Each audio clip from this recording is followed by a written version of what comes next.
প্রশ্ন, আমি বাংলাদেশ থেকে বলছি। আপনি আমার অনেক পছন্দের একজন মানুষ, জাযাকাল্লাহু খায়রান। দোয়া করি যেন আল্লাহ আপনার হায়াত লম্বা করে দিক। শুধু হায়াত লম্বা করে দিক এই দোয়াটা কিন্তু যথেষ্ট না।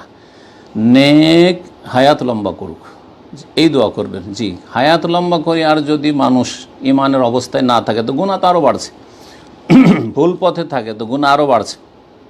হায়াত লম্বা করে দিক, কিন্তু যদি অসুস্থ হয়ে থাকে,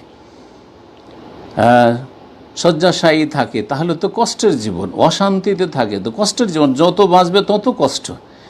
সুতরাং আল্লাহ আপনার হায়াত দারাজ করুক, এই দোয়া যে অনেকে করেন, না না, আপনার হায়াতটা নেক কাজে দারাজ করুক বা নেক হায়াত দারাজ করুক। আল্লাহ রব্বুল আলামিন আপনার নেক হায়াত লম্বা করুক, এই রকম দোয়া দেবেন যাদেরকে আপনি সত্যি অন্তর থেকে ভালোবাসেন এবং যারা ভালো মানুষ আপনার কাছে।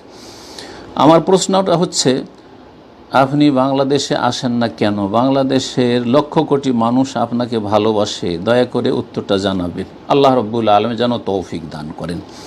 তবে কোনো জায়গায় যদি কেউ যেতে না পারে, যে কোনো কারণে বা না যাই, আর আলহামদুলিল্লাহ যদি যেই দাওয়াত আপনি শুনছেন বা শিখছেন আমাদের কাছ থেকে, সেই দাওয়াত সেখানে বসেই অন্য আলেম ওলামাদের কাছ থেকে পেয়ে যান, অথবা আমারটাই সেটা পরোক্ষভাবে পেয়ে যান, আর সেটা ভালোভাবে পেয়ে যান, তো এটাই যথেষ্ট ইনশাআল্লাহ।